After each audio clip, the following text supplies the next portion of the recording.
time for member statement has concluded. Questions without notice. Are there any questions? And I give the call to the Leader of the Opposition. Thank you very much, Mr Speaker. My question is to the Prime Minister. Did the Prime Minister promise to the Australian people on 4 April 2022, and I quote the PM, will result in energy prices coming down by $275 per household? That his energy plan will result in energy prices coming down by $275 per household. Order. Members on my right. I'm going to give the call to the Prime Minister. The member for Wannon will cease interjecting. The member for Wannon will cease interjecting. The Prime Minister has the call. Thanks, Mr Speaker. The Leader of the Opposition asks about the Reputex modelling that was done on our energy plan. Order. And he should be able to find the Reputex modelling because it's the only modelling ever done for a proper energy plan that we put forward. The only time in their 22 policies that they put forward, none of them landed, none of them delivered. None of them delivered. But they have an opportunity to deliver one of their energy plans, the safeguard mechanism. The safeguard mechanism that is before this parliament. And I say to those opposite, if they're serious about giving business— Order. The Prime Minister will pause. The Leader of the Opposition on point of order. Well, Mr Speaker, in accordance with your direction, this question couldn't be any tighter. It asked about whether the Prime Minister made that quote or he didn't. Does he stand by his words, or do we continue to hear from this Prime Minister an answer that just makes no sense? The order, members on my right, the Prime Minister was asked about his election commitments before the last election, about his promise before the about his words before the election, about energy prices. Order. I'll ask the Prime Minister to return to the question. I'm listening carefully to his answer, and he is in order. I give him the call. Order. The Leader of the Opposition.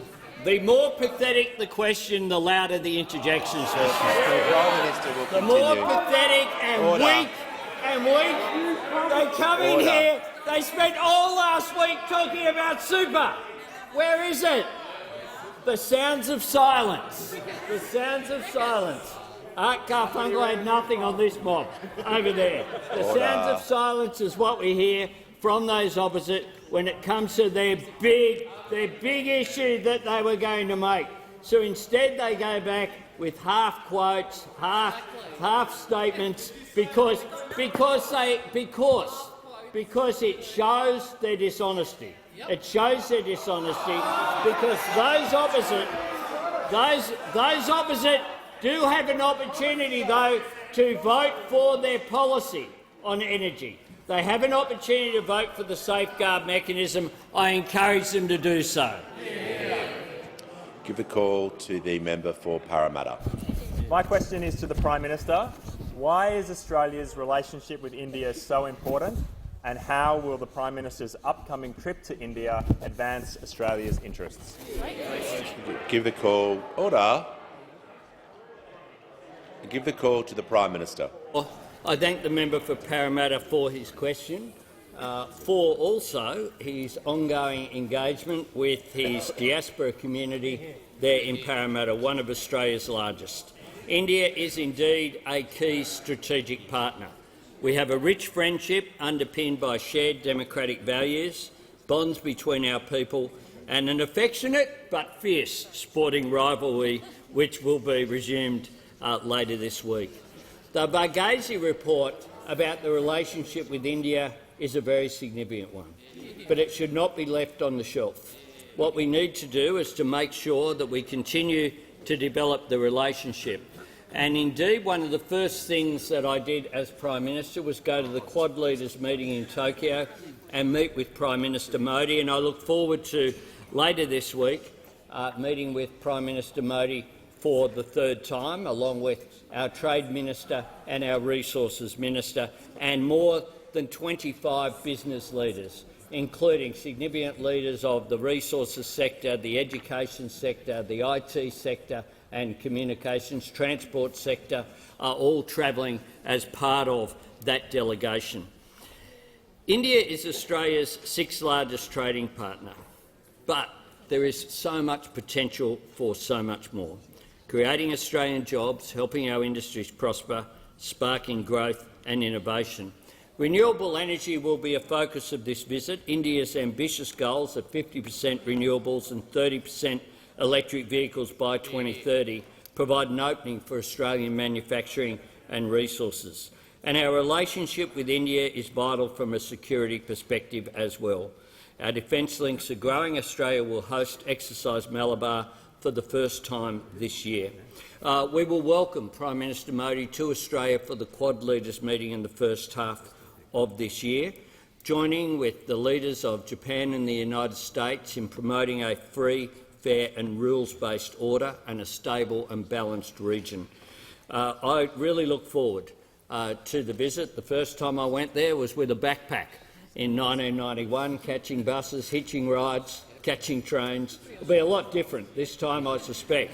But the relationship with India is very, very important one.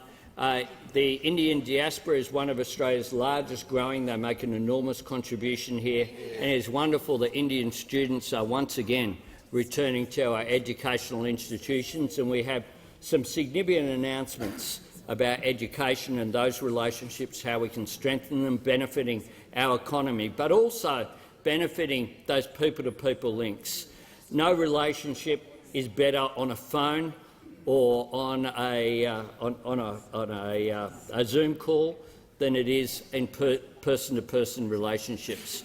And the visit of Prime Minister Modi will be a very welcome one later in a short period of time. And of course, India is the host of G20. I will attend there as well, as ministers are for the ministerial meetings. This will be a very significant visit, and I'm really looking forward to it. We begin later today in travelling to Perth and then travelling there early tomorrow, so that we're there. It happens to coincide as well with Holi, which is one of the great celebrations that takes place in Indian culture, and I look forward to the welcome here, there, and I look forward to welcoming, I'm sure, with every member of this parliament, welcoming Prime Minister Modi here in a short period of time. On indulgence, the Leader of the Opposition. Thank you, Mr Speaker. I want to endorse the comments of the Prime Minister and wish he and the delegation well on what is a very important trip to India, an incredibly important trading partner. Cultural links, the defence links, as the Prime Minister pointed out, more important than ever. The diaspora community here, an integral part of modern Australia. Wonderful Australians. The Treasurer and I and others joined for the National Day in Brisbane, the celebrations on Australia Day, the Diwali events and others that we go to regularly, just show how rich the culture is, and the engagement of young people in the Indian community in those events is quite a remarkable sight. I had the opportunity, the great pleasure, the great honour of meeting with Prime Minister Modi 2 years ago now, 2.5 years ago in New Delhi, and the warmth that he has for our country is sincere. The way in which he will engage with the Prime Minister will see our relationship advance. And Prime Minister, as I say, I want to wish you and the delegation well on the trip. The fourth test, I hope, is more similar in terms of outcome to the last test than the first two. So not to be too controversial, but it's a little precarious over there. And it is an important relationship. The Quad was one of the great achievements of the coalition government when we were in power, and that relationship is more important than ever for reasons that we all identify. And I give the call to the Deputy Leader of the Opposition. My question is to the Prime Minister. Did the Prime Minister promise the Australian people on the 2nd of May 2022, quote, "We have no intention to make any super changes," end quote? Order. The Prime Minister has the call, and members on my left will cease interjecting. The Prime Minister has the call. I thank the member for her question. The member would be aware that the super changes that we have announced do not take effect until 2025. That is after the next election. After the next election. But I do thank the Deputy Leader for the opportunity to speak about the promises that we made at the election and what we've delivered. Because just yesterday we delivered on another commitment of an improvement in paid parental leave. Promised and delivered. We've delivered on cheaper medicines. Promised and delivered. The Prime Minister will pause. The Deputy Leader of the Opposition doesn't have the call. Prime Minister will pause, and I will hear from the Deputy Leader on a point of order. Thank you, Mr Speaker. On relevance, the question just could not have been any tighter. There was no scope for preamble. Did the Prime Minister say those words or not? And we seek your guidance, Mr Speaker, on bringing the Prime Minister back to the question. The Prime Minister has been going for less than a minute. He's entitled to a preamble. The question was about a quote that he made. I'll bring him back to that question and ask him to return. Thanks, Mr Speaker. We've made our priority clear on superannuation, which is what the question is about. Did you make the statement? Our priority. And once again, you have more angry ranting. What happened to the smile? You were going to smile more, Peter. You were going to smile more. What happened to Happy Peter? Where's it gone? So much anger. So much vitriol. The Leader of the Opposition, Prime Minister will return to the question. Order! There's far too much noise on my left. I'm responding to the interjections, Mr Speaker. It's hard to respond when someone's just yelling non-stop from go to woe. I tell you what we won't do. We've said what we will do on super, something that will impact 0.5%. 0.5%. That's supported not just by those opposite. The Prime Minister will pause. The Prime Minister will pause. The member for Fairfax will withdraw that comment.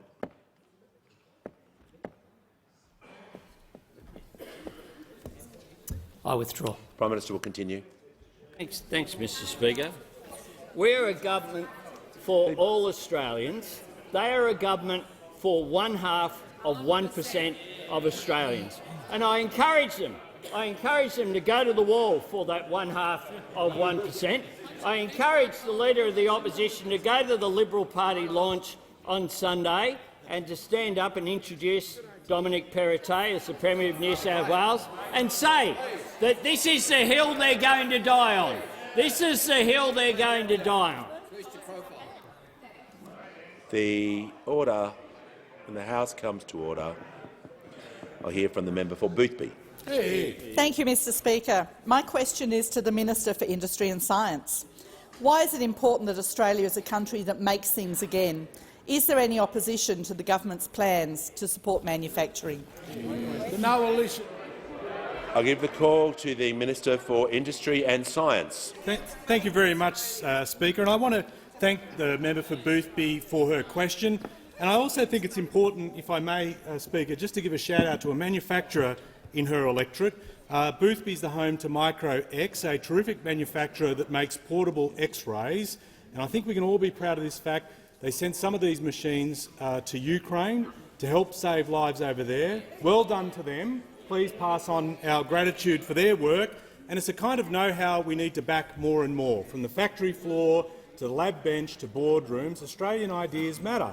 Know-how matters.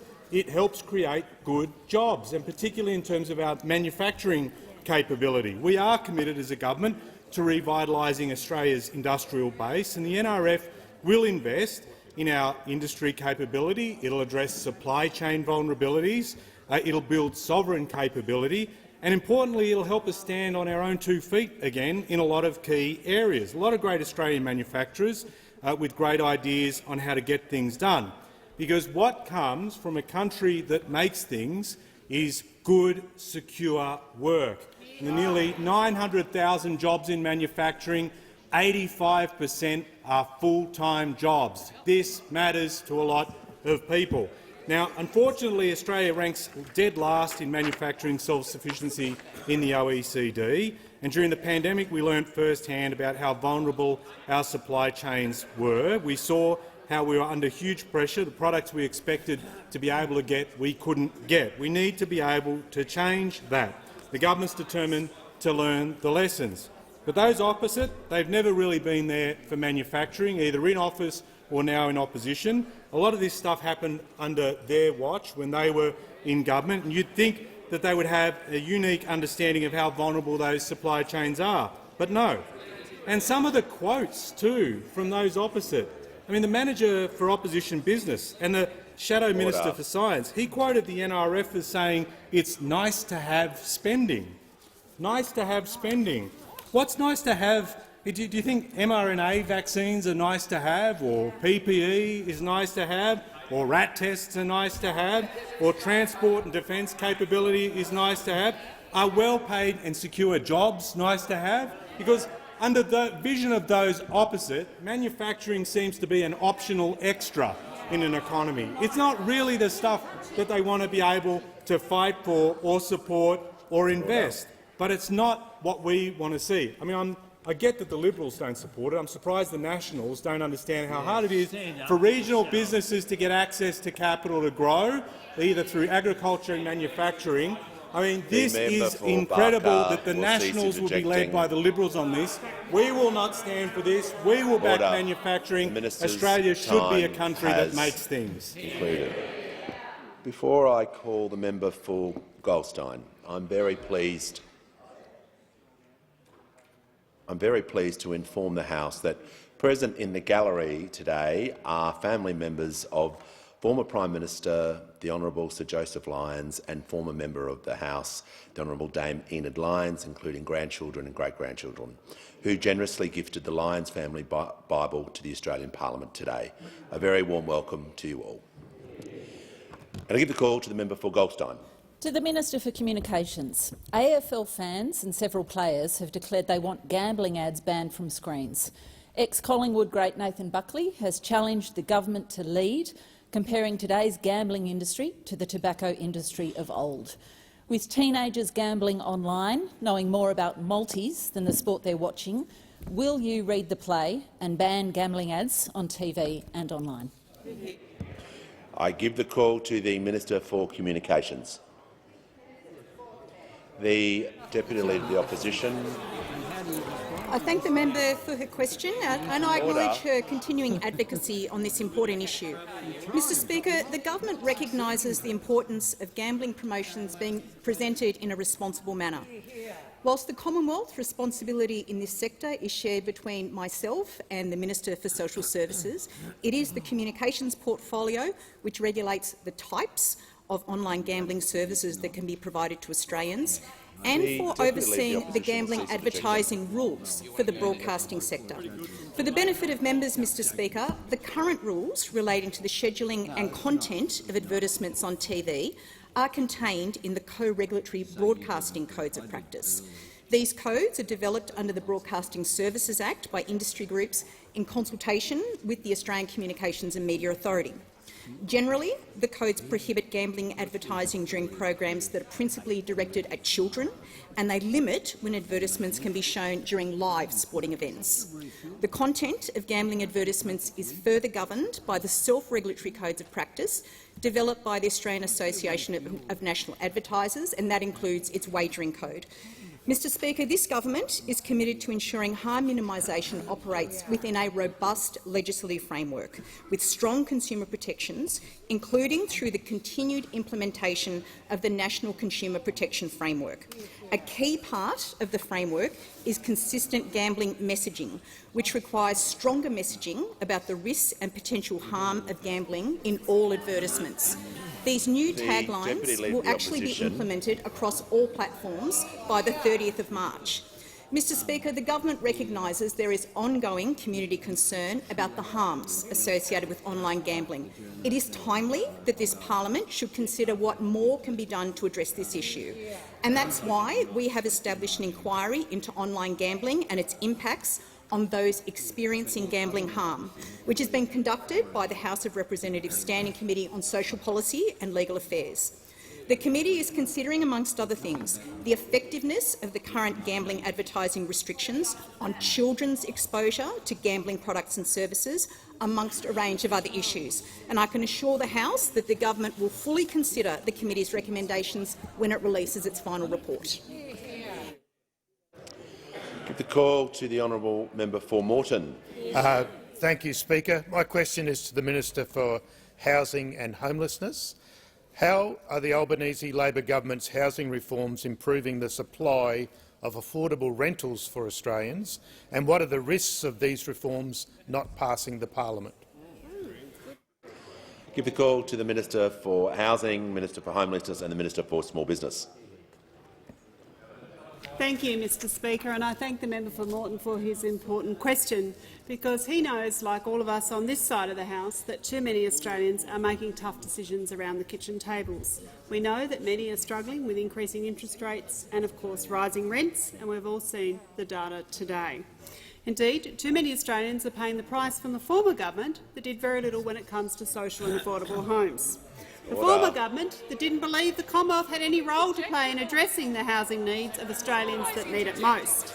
And it seems, Mr Speaker, that some opposites still believe that. Indeed, our government believes that every Australian deserves a safe, affordable place to call home. And we're elected with a plan to tackle the housing challenges, including those experiencing rental stress. The establishment of the $10 billion Housing Australia Future Fund will build 30,000 homes in the first 5 years. We're talking about 20,000 social homes and, importantly, 10,000 affordable rentals for key workers. Add to this the 20,000 affordable homes that will be delivered under the National Accord in partnership with the states, territories and local government. That's 10,000 affordable homes from the federal government and another 10,000 matched by the states and territories. And I'm talking about homes like the ones we announced in Westmead last year. For key workers, we heard there importantly from Alyssa Ting, a midwife, who's already in an affordable rental being managed. And she said, and I want to quote, "The original market value rent is $450 and I'm paying $322 a week. So it's a huge difference. I honestly thought it was fake at first because I was like, no way, it can't be that cheap."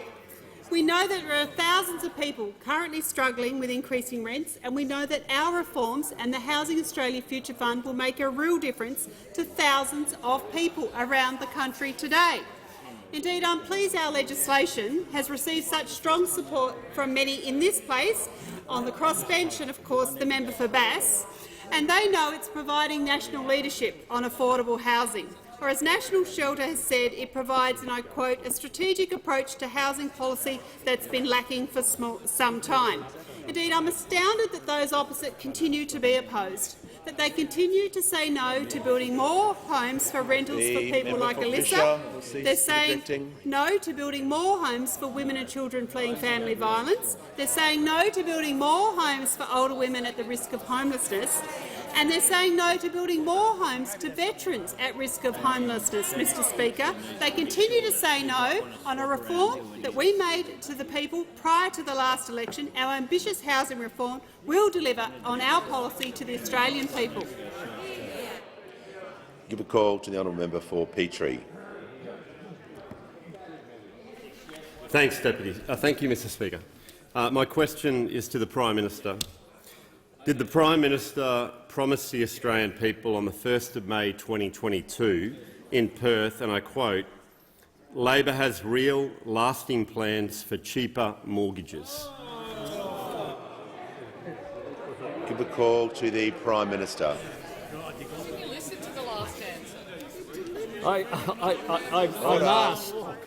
I'm asked about our shared equity scheme that we announced in Perth.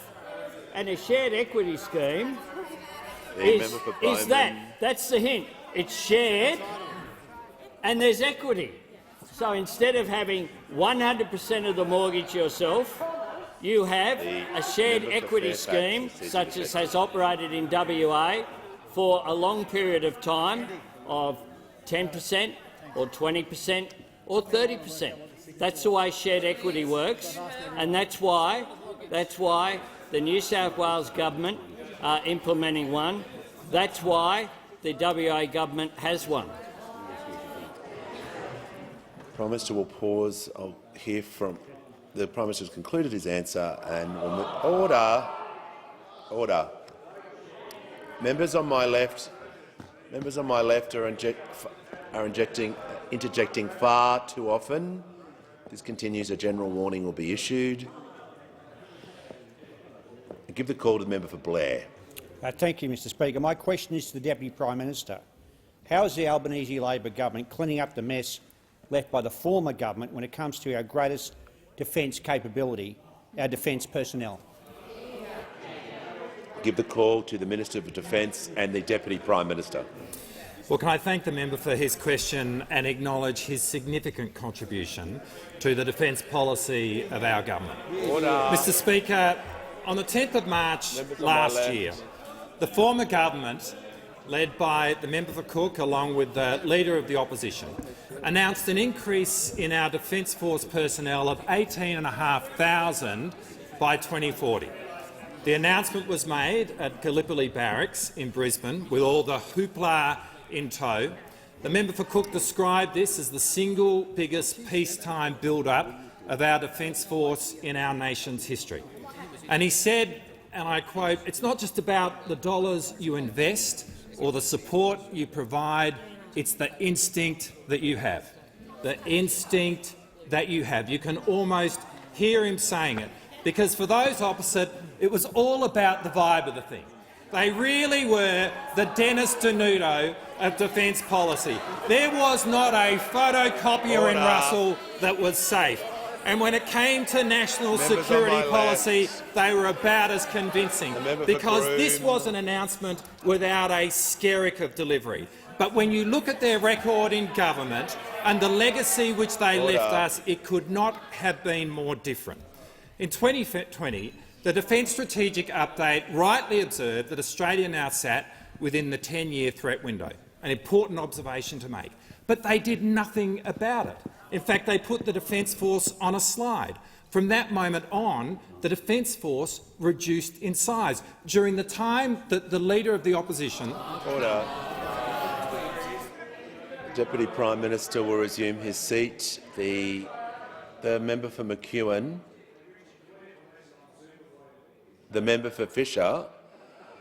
I'm trying to hear from the Manager of Opposition Business, and I'll give him the call. Well, Mr Speaker, the question began by asking about what the Albanese Labor government is doing, and we're now more than half. In fact, we're 1 minute 45 in, and his time has been spent entirely on what the previous government did. Resume your seat. The question was direct. Order. The question was about how the government is cleaning up the mess left by the former government. That was the first part of the question relating to defence and defence personnel. The member for Longman does not give commentary when I'm giving a ruling. The Deputy Prime Minister is in order and asks to continue his answer. When the Leader of the Opposition was the Minister for Defence, the Defence Force shrunk by 1,400 people. That was his vibe. And it's a challenge for this country, but it's a challenge this government is going to fix. I give the call to the Leader of the Nationals. Thank you, Mr Speaker. My question is to the Minister for Infrastructure, Transport, Regional Development and Local Government. Will the minister rule out a proposed 10% annual increase to the heavy vehicle road user charge, which would drive up the cost of living for all Australians? Give the call to the Minister for Infrastructure, Transport, Regional Development and Local Government. Thanks very much to the member for the question. As the member knows, the heavy vehicle charges are set a collective decision by all states and territories, including the last time I looked, the Liberal-held states of New South Wales and Tasmania. Now, of course, the heavy vehicle charges are to actually fund the share that heavy vehicles take of the amount of damage that is done to our regional roads in particular. So on the one hand, we've got all of you out there screaming, saying, I've got roads, I need funding, I want all this money, I want you to fund it. But at the same time, we've got you guys out there again saying somehow or other, on the one hand, we're going to cut fuel tax credits, apparently. They were the only people who actually did do that. But on the one hand doing that, and that we're going to do this other, heavy vehicle charges. Order. Again, what I would say very clearly, no decision has been taken. No decision has been taken on heavy vehicle road user charges, but this is a decision. It is a decision that is taken collectively by every state and territory government, including those held by the Liberal Party. Give the call to the member for Reid. Thanks, Mr Speaker. My question is to the Treasurer. What does the Independent Reserve Bank's decision on interest rates mean for Australians? Give the call to the Treasurer. Thank you, Mr Speaker, and can I thank the wonderful member for Reid for her question. And while we are west of Sydney, can I acknowledge the economics students from William Carey Christian School as well in the electorate of the very fine member for Werriwa up the back as well. Mr Speaker, as honourable members would now be aware, the Reserve Bank has just announced its decision to increase interest rates by another 0.25%, bringing the cash rate to 3.6%. This will make life harder for many Australians who are already under the pump. This was expected, it was flagged, the markets anticipated it, but it will still sting. These interest rate rises, which began before the election, the cumulative impact of those rate rises for every $500,000 owed is now about $1,000 a month. That's the cumulative impact of these rate rises which began before the election. Last week's national accounts showed that Australian households spent about $20 billion in mortgage interest payments in the December quarter, compared to about $11 billion in the same period a year earlier. As I said, the worst quarter for inflation was the March quarter last year, before government changed hands, and that's when rates started rising. The Reserve Bank takes its decisions independently, and that independence is an important feature of our system. The government's job is to take responsibility for those things that we have an influence over. Australians understand that a lot of this inflation is coming at us from around the world, and they understand that broken supply chains here in Australia have been part of the problem as well.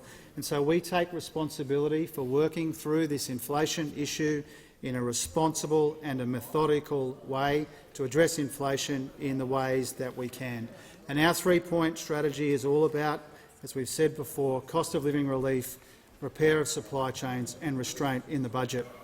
Now, as the Reserve Bank Governor's statement says today, it makes clear we do expect that inflation has peaked, but it will be higher than we'd like for longer than we'd like.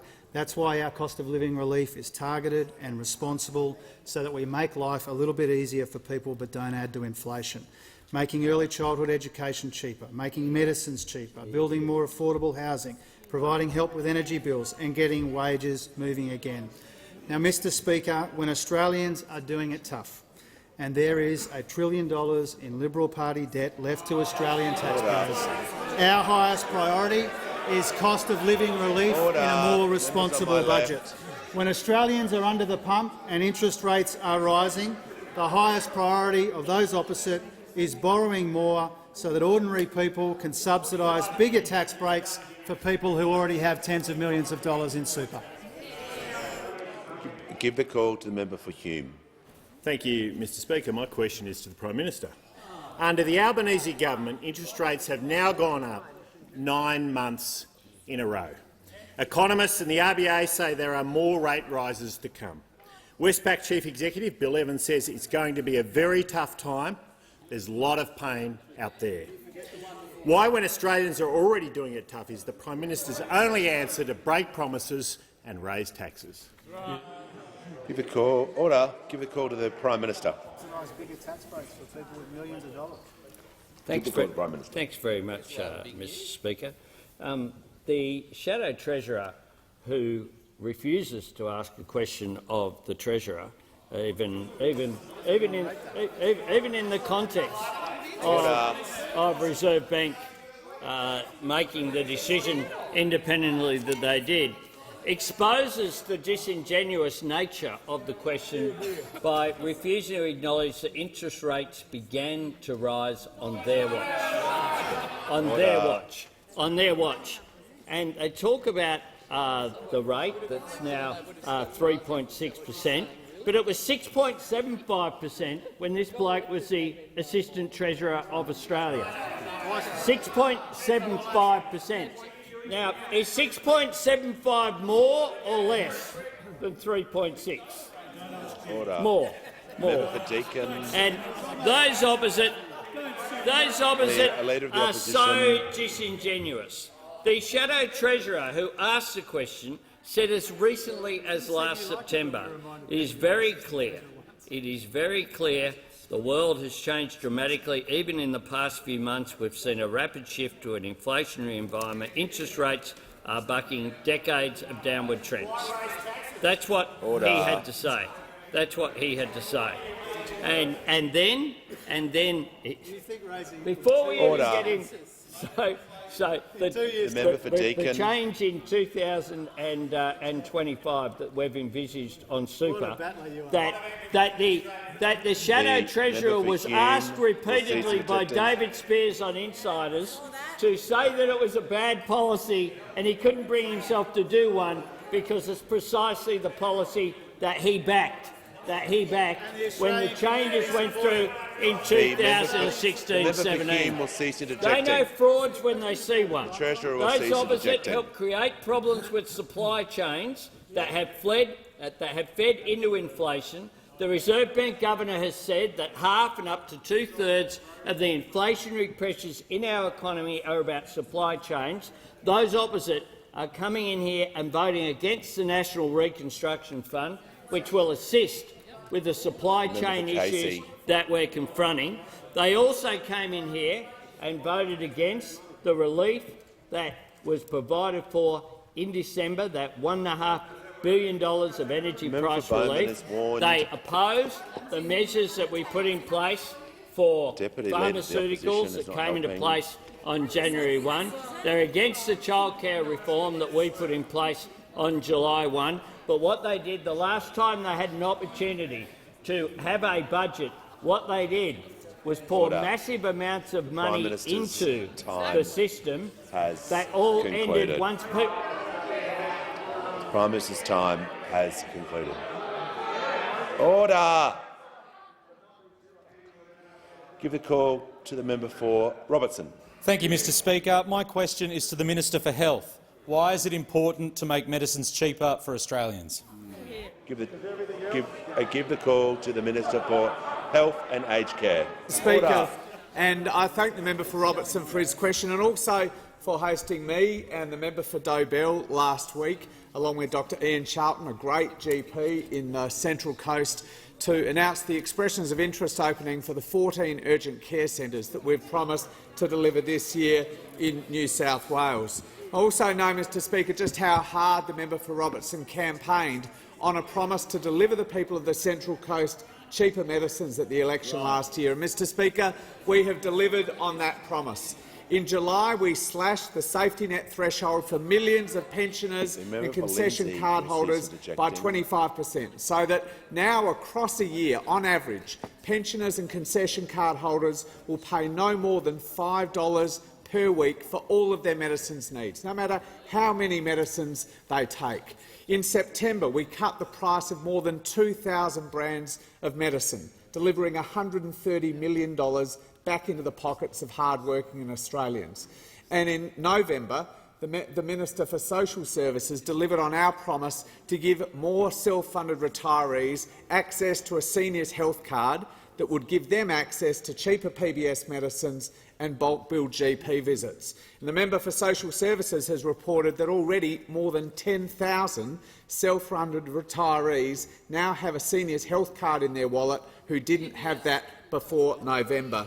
But, Mr Speaker, the centrepiece of our cheaper medicines policy was delivered on the 1st of January, when we delivered the biggest cut to the price of PBS medicines in the history, the 75-year history of the pharmaceutical benefit scheme, slashing the price of general patient scripts from $42.50 to just $30. And, Mr Speaker, I'm delighted to report that in just the first 2 months of our cheaper medicines policy, just the first 2 months, we've delivered even greater savings than we predicted. The price of more than 3.2 million scripts have already come down, delivering more than $36 million into the pockets of hard-working Australians. And, Mr Speaker, this isn't just good for their hip pocket. As the member for Robertson well knows, this is good for their health, because every year almost 1 million Australians defer or go without a script their doctor has said is important for their health because they can't afford it. It's already making a big difference, Mr Speaker. Quotes Morgan, or Megan, who's in her early 30s. I should have brought my reading glasses, Mr Speaker. She wrote to us saying, as a chronic pain sufferer, it's great to be able to get some savings on prescription medications. It's making a real difference to my household budget. Mr Speaker, just one example of the millions of Australians who are benefiting from the Albanese government's cheaper medicines policy. I give the call to the member for Curtin. This is a question for the Prime Minister. The US Inflation Reduction Act is a global game-changer, attracting capital, technology and people to the US as it leads the way towards a net-zero world. The rest of the world is following suit. Despite our natural advantages, this makes it hard for Australia to compete as a green energy superpower without our own transition incentives.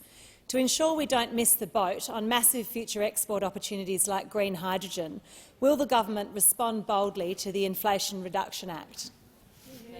Give the call to the Prime Minister. I thank the member for Curtin for her question and for her ongoing commitment to action on climate change.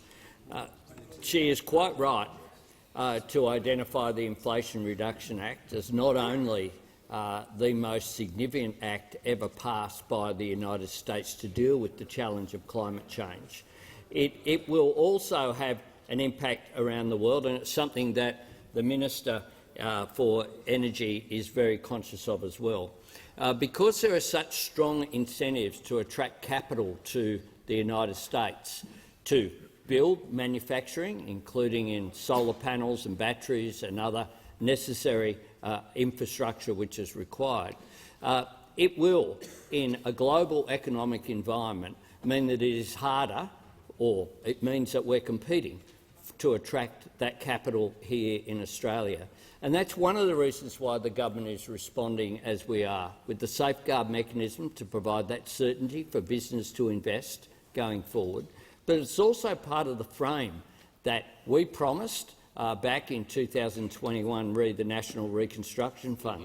How do we make sure that we not just export our resources, wait for value to be added, wait for jobs to be created, and then buy those goods back once value has been added? How do we actually take the opportunity, seize it, which is there for us to be a renewable energy superpower? One of the discussions that I'll be having with Prime Minister Modi in India is precisely about that. Whether it is Prime Minister Modi or President Widodo of Indonesia, any of our neighbours which are growing in India and Indonesia's case to be the third and fourth largest economies in the world over coming decades, that presents an enormous opportunity for us. We should be value-adding here wherever possible. We need to provide support for our industries here through the National Reconstruction Fund, which is modelled on the Clean Energy Finance Corporation, essentially funding projects that will produce a return on capital, but ones that mightn't be able to provide, gain that capital in the market system, which is why post-Inflation Reduction Act it is even more important that we have the National Reconstruction Fund. It is even more important that we provide the certainty through the safeguard mechanism going forward. I look forward to working with the member for Curtin. WA in particular has lithium, has nickel, has these resources that are so important, which is one of the reasons why I took the entire cabinet to Port Hedland to have discussions with the business community about how we can take advantage of our position going forward. Concluded. Give the call to the honourable member for Hasluck. Thank you, Speaker. My question is to the Minister for Resources. How will the National Reconstruction Fund create jobs in the critical minerals sector? Good. Give a call to the Minister for Northern Australia and the Minister for Resources. Thank you. Thanks, Mr Speaker. And I want to thank the member for Hasluck for her great question, and I thank her for the work she's doing here in this place. Mr Speaker, as you know and as we all know, Australia is rich with valuable, critical resources, and they represent an incredible opportunity, not just for our nation, but for indeed the whole world. Our critical minerals and rare earth elements are essential for net zero technology, including electric vehicles, wind turbines, battery storage and solar panels. The road to global net zero passes through Australia's resources industry, and in particular our emerging critical minerals and rare earth elements sector. The demand for critical minerals will only increase, with world demand for lithium forecast to rise by over 40% over the following 2 years, reaching over 1 million tonnes by 2024 and 3 million tonnes by 2030. Critical minerals is transforming and renewing communities across the country. Take Greenbushes in Western Australia, for example, the largest lithium mine in the world.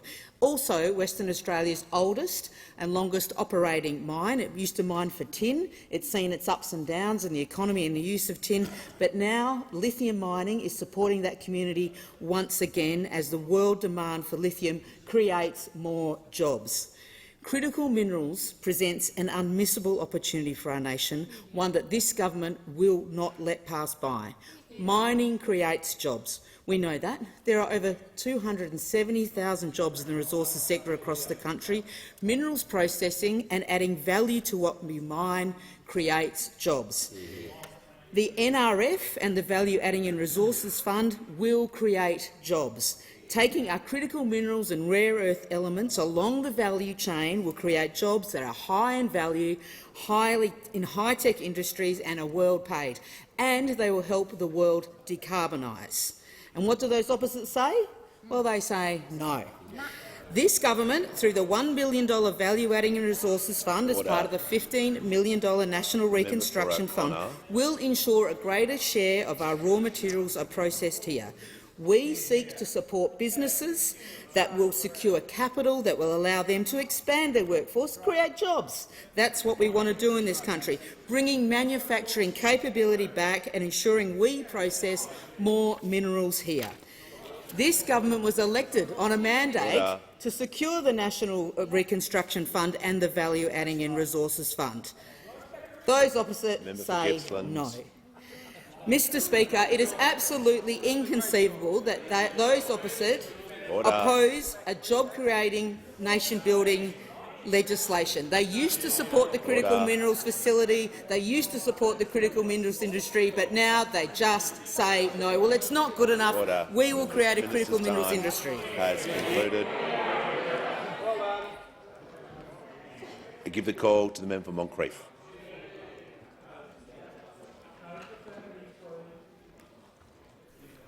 Thank you, Mr Speaker. My question is to the Prime Minister. On the 1st of May 2022, the Prime Minister promised at Labor's campaign launch that Labor has real, lasting plans for cheaper electricity and cheaper mortgages, but the Courier Mail reports that this cost-of-living crisis is forcing Queensland families, Prime Minister, to pay an extra $1,100 a month on food, groceries, energy bills and mortgages. Isn't this just another broken promise from this out-of-touch Prime Minister? Give the call to the Prime Minister. I thank the member for her question, which goes to inflation.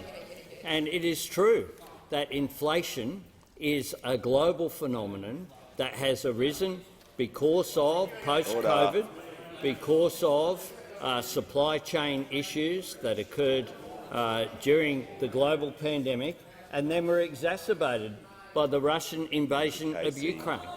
The previous question that I just got asked, which was a mature question from the member for Curtin, seeking to contribute to the policy debate was about the Inflation Reduction Act.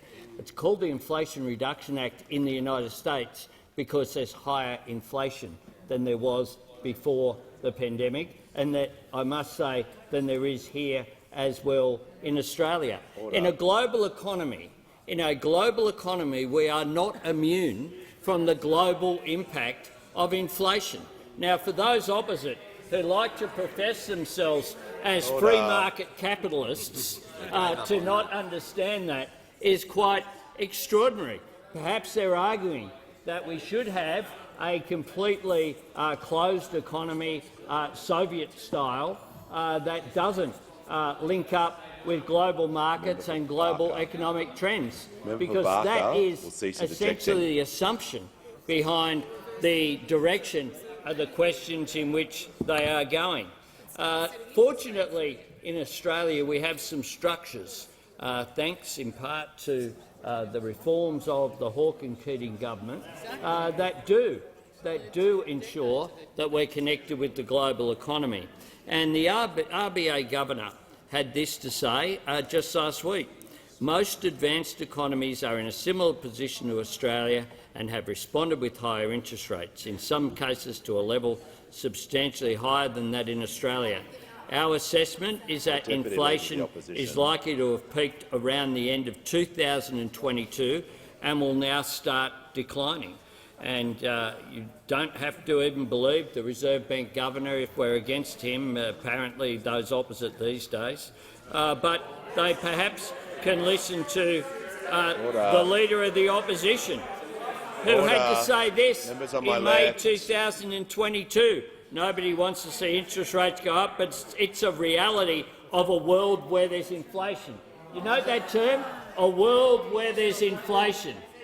Australia lives in that world. Apparently you live in a different one. Call to the member for Hawke. Thank you, Mr Speaker. My question is to the Minister for Social Services. How will the Albanese Labor government's historic changes to paid parental leave, which passed the parliament yesterday, provide more support to parents in those crucial early years? Give the call to the Minister for Social Services. Well, thank you, Speaker, and I'd also like to thank the member for Hawke for his question. I know he's a passionate advocate in this place for families and really appreciate his advocacy on these issues. Yesterday, the government's paid parental leave legislation passed both houses of parliament. Now, this is a win for working families because paid parental leave is, of course, a proud legacy of previous Labor governments. Of course, the Albanese government is building on that legacy with the reforms that passed the parliament. Of course, Labor's original introduction of paid parental leave, recent reports have suggested, have boosted female workforce participation, particularly for women with children aged 0 to 5, because it keeps that connection between a woman and, of course, the workplace and the labour force. But, of course, with these changes, over 180,000 families each year will benefit from a stronger, more generous paid parental leave scheme that's right for the times and right for the future. We, of course, know that raising children and managing work is a juggle for many Australian families. We also know it is a time where there's lots of bills to pay and families need all the help they can get. That's why our changes mean from the 1st of July this year, not only will more parents have access to the government payment, but they'll now have more flexibility in how they transition back to work and how they share care between parents. Of course, the 1st of July will move to a single payment that allows all parents to receive government-paid leave at the same time as their employer-paid leave. Currently, this option is available to mums but not dads. We are removing this unfair, outdated rule to help families maintain their income while caring for their newborn. Our changes will also make it easier for parents to share the 20-week entitlement between them in a way that works for them. We know that dads and partners want more time at home with their baby. We also know that when parents share care, it's good for gender equality, it's good for kids and it is good for the economy. Of course, with this bill passing the parliament, we will now be able to take claims from late March so that parents can pre-claim so they can get the payment with no fuss from the 1st of July. Now, of course, this is our first start to expanding paid parental leave because we intend from July 2024 to expand the scheme by 2 weeks each year until we reach 6 months in 2026. This is a key reform that is good for the economy, it's good for families and it is Labor that is delivering. Give a call to the member for Griffith. Thanks, Mr Speaker. My question is to the Treasurer. Recent analysis shows renters will pay an extra $10 billion to their landlords this year in rent hikes, while reports today show the proportion of rental properties below $400 a week has more than halved in the last year. Given the government was willing to work with the states to cap energy prices, will the government finally agree to do the same for rents and put a freeze on rent increases on the National Cabinet agenda, as well as doubling rent assistance in the upcoming budget to help stop this mounting crisis? The call to the Treasurer. Thanks very much, Mr Speaker, and thanks to the member for his question. I don't think it's any secret to anyone in this place, Mr Speaker, that we don't have enough rental properties in this country. Vacancy rates are incredibly low, rents are far too high, and the best response to that combination of challenges is to do what we can to build more stock. And I pay tribute to the Housing Minister for all of her work trying to make sure that we can build more housing stock in this country. There's an important opportunity for this parliament to vote for more social and affordable housing, which is part of the solution here. Now, we recognise when there are labour shortages, when there are pressures on costs of building materials and other pressures, that it is a difficult time to be building more properties, but that doesn't mean we shouldn't be putting in place the kinds of funds that are before the parliament, the kinds of arrangements that I've been talking about, and the Minister for Housing has been talking about when it comes to housing supply and the Housing Accord. We recognise that Australians are under the pump. We recognise that Australian renters are particularly doing it tough in the context of low vacancy rates and unacceptably high rents. The best way to deal with that is to build more properties, and that's what we intend to do. Give a call to the honourable member for Jagga Jagga. Thank you, Speaker. My question is to the Minister for Government Services. What has the Royal Commission into Robodebt revealed about the steps the former government took to assure itself that Robodebt was legal? What is the government's response to subsequent statements in the parliament? Give the call to the Minister for the National Disability Insurance Scheme and the Minister for Government Services. The Robodebt Royal Commissions provided Australians who were the victims of Robodebt with a chance to tell their stories. These were stories which weren't heard for 4.5 years while the unlawful scheme was being run. One case study was, and I quote, "When I found out, I had a panic attack and cried. This alleged debt was the third time they'd given me a debt, and the other two turned out to be invalid as well. At this point, I live in permanent fear. I'm chronically ill and on disability. All doctors tell me to avoid stress, but there was no avoiding the stress Centrelink caused me. Last year I ended up in a psych ward feeling as though I should just give up and die." Another statement. "I received a request from Centrelink 18 months ago for me to prove I had not been overpaid by them for what was deemed to be approximately $6,000. I've had severe headaches, I'm in constant body pain from my surgery and arthritis. I've had suicidal thoughts due to this supposed debt. With my anxiety up, my body pain's up, same days I can't even get out of bed." Another story. Jenny was pursued by Centrelink for a Robodebt. It had been alleged she'd been overpaid approximately $3,000 over a period of time over 7 years ago. Jenny was employed during the overpayment period, but she could not prove her earnings to Centrelink as the former employer paid her in cash and did not issue her pay slips. During the claimed overpayment period, Jenny's daughter took her own life. Jenny found it hard to provide instructions during that period of time. She has a diagnosis of PTSD. We've heard from the workers who were working at Centrelink. One worker said, "I wanted to kill myself with a letter to tell the public what is happening. I still cry every day. I feel responsible for the deaths of others. I cannot get some phone calls out of my head." Another worker said, "The impact on my personal life was enormous. I took 3 months-long service leave. I ended up in the outpatient services of a psychiatric unit." The third worker said, "I remember talking to a client whose debt was $5,000. He was telling me the best thing he'd do would go onto the train tracks and lay down. It was very distressing to hear him and all the other customers on the brink of suicide."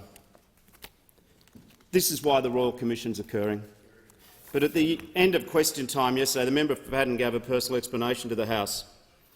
He said he stopped Robodebt. There was no acknowledgement of anyone else. He says he took action. He sought legal advice on the 4th of July 2019 because he had substantial misgivings. Leaving aside this recollection has been contested in the Royal Commission, just think for a moment about the member for Fadden's version of events. He waited 155 days. If you have substantial misgivings, no matter what minister you are, do you wait 155 days? I wonder how many thousands of debts were issued in the period of substantial misgivings. I remind the member for Fadden and Coalition, you are not the victims here. The minister's time has concluded. I give the call to the member for Hughes. My question is to the Prime Minister. Before the election, the Prime Minister promised a $275 drop in power bills. That didn't work, so he passed laws that, on 12 December 2022, he promised will actually be deflationary by reducing people's power bills next year. Where are the Australians who have had a reduction in their power bills? Doesn't this show just how out of touch the Prime Minister is with ordinary Australians? Give the call to the Prime Minister. Thanks. Give the call to the Prime Thanks Minister. very much, Mr Speaker. I'm asked about the promises that we made before the election. And can I say this, that we did promise to create more fee-free TAFE places, and we delivered. We promised Order. a National Anti-Corruption Commission, and we delivered. Order. We promised 10 days paid to family and domestic violence leave, and we delivered. We promised to legislate for net zero, and we delivered. We promised to establish a Robodebt Royal Commission, and we just heard from the minister a powerful reading into Hansard of the very real evidence of people who were the victims of Robodebt, the victims of Robodebt. Now, I acknowledge that people are doing it tough. Global inflation means that it has an impact on people, particularly more impact the less income and funds that you have. And so that's why the government has put in place measures, including cheaper medicines, cheaper childcare, fee-free TAFE. That's why we've put in energy price relief. That's why we're taking the action that we are.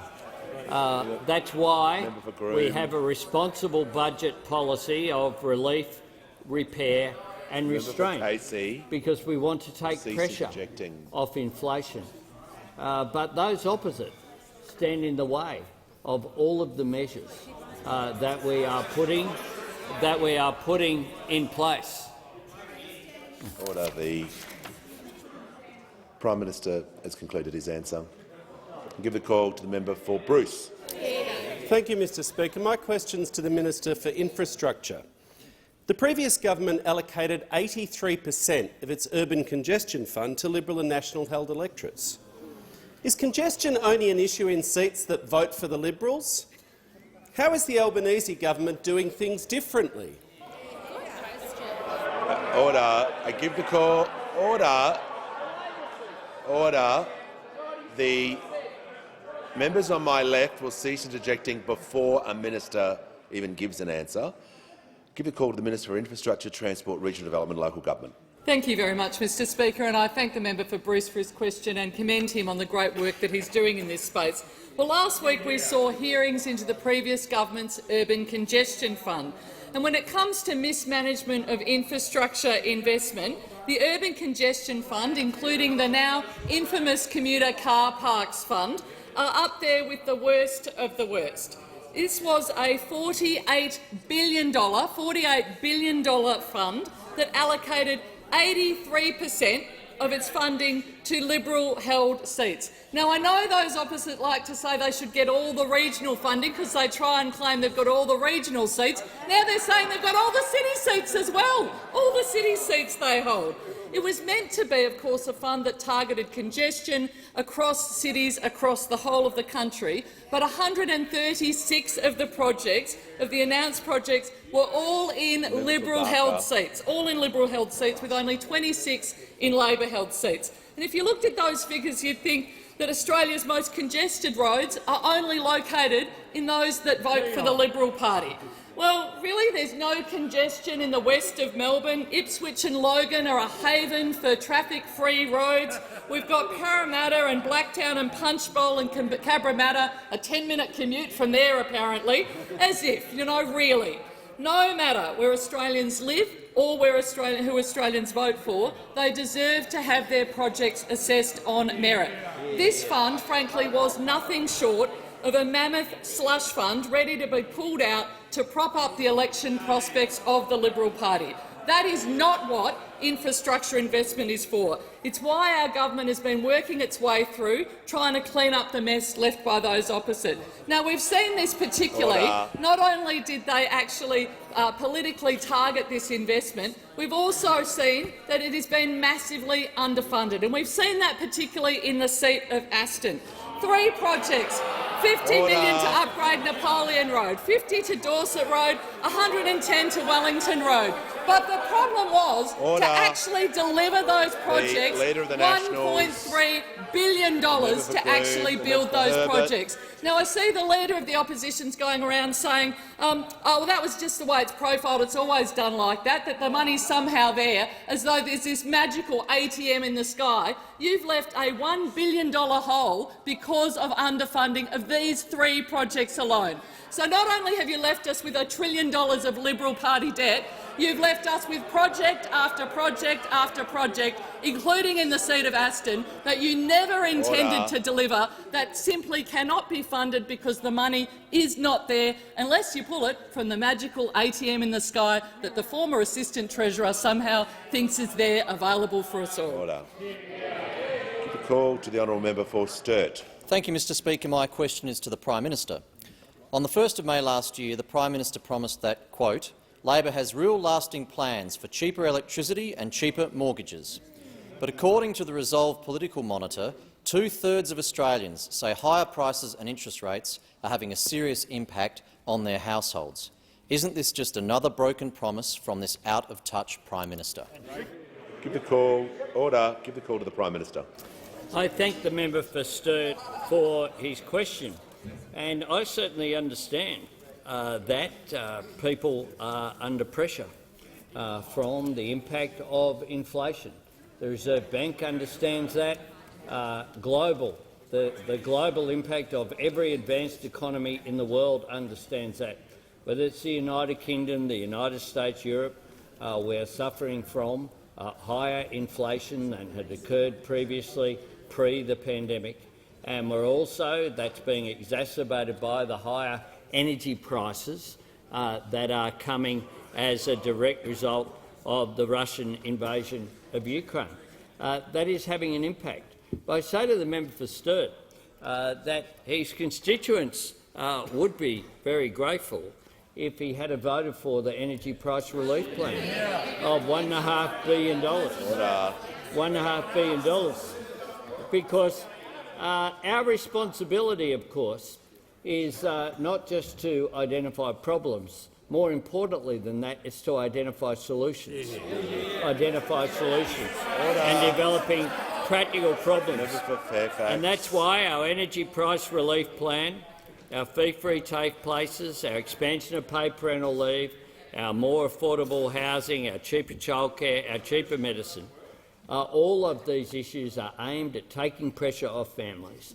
I say to the member for Sturt, that what he should do is vote for some of these measures instead of just saying no to everything, along with his colleagues. Order. Stand up for your constituents, like the member who sits next to you does on issues of principle. Call to the member for Gilmore. My question is to the Minister for Communications. What progress has been made in delivering the Albanese Labor government's investments in regional communications, including for improvements in mobile coverage? Why is it important for the government to deliver on its commitments, and what approaches have been rejected by the government?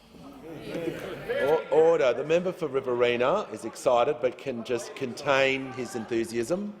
He can't hear anything. Give the call to the Minister for Communications. Thank you, Mr Speaker, and I thank the member for her question and acknowledge her advocacy in this area. The Albanese government is delivering the most significant regional communications investment package since the inception of the NBN. We are investing over $2.2 billion in regional comms over the next 5 years, and that is a substantial increase on the Coalition's budget of around $1.3 billion. We also committed before the federal election to address mobile coverage issues in a number of communities across Australia, based on feedback from councils, telcos, locals to Labor when we were in opposition. Many of those locations were in bushfire and disaster-prone areas like the Blue Mountains and the south coast of New South Wales.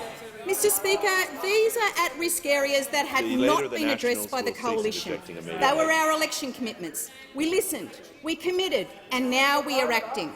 Mr Speaker, in addition to those election commitments at 54 locations are a number of other programs contained in the October budget providing additional regional comms investment. Applications will shortly open for 2 programs, making available $150 million of federal co-investment, including for mobile black spots. The government also committed $480 million for a major expansion and upgrade of the fixed wireless network of the NBN, benefiting around 1 million regional premises, and $1.1 billion in NBN fibre upgrades for a further 660,000 regional premises. And this includes freeing up additional satellite capacity and has enabled a trial of unmetered Sky Muster satellite access. Mr Speaker, these upgrades are proceeding apace. This is in stark contrast to those opposite, where their record on the NBN was a masterclass in economic and technological incompetence. But, Mr Speaker, what is most amazing is to hear those opposite complain about Labor's election commitments with a total lack of self-awareness about their own approach.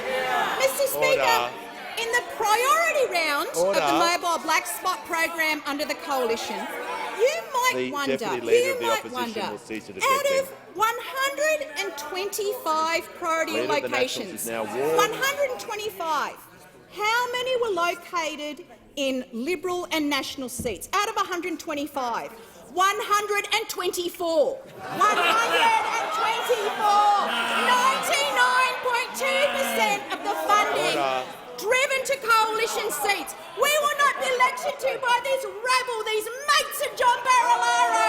They take inspo from error. That is all they do, Mr Speaker. They neglect regional Australia, and they have the hide to complain about Labor meeting its election commitments and not fighting for their own constituents. Order.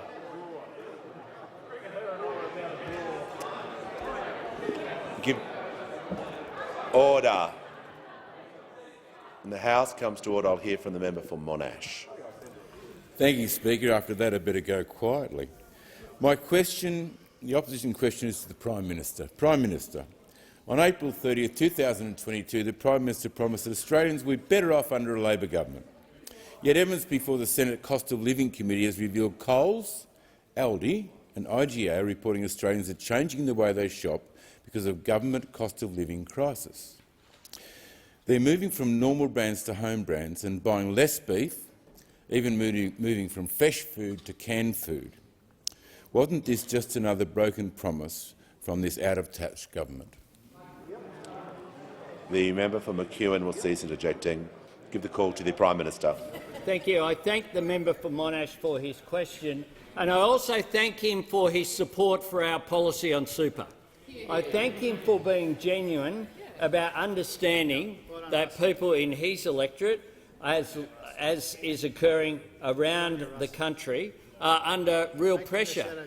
And that's why when you have $1 trillion of Liberal Party debt, you have to make real decisions about how you manage the economy. And that's why we've made the decision that we did to lower the concession, not remove them, just to make it less of a concession for the 0.5% who have funds in super above $3 million, including the 17 people who have over $100 million and the one person who has around about $500 million in their super. So I have respect for the fact that the member for Monash is prepared to acknowledge that governments have to make decisions to make a difference to people's lives. We on this side of the chamber will continue to stand up for the most vulnerable, which is why we stood up and established the Robo-Debt Royal Commission, which is having such devastating evidence before it.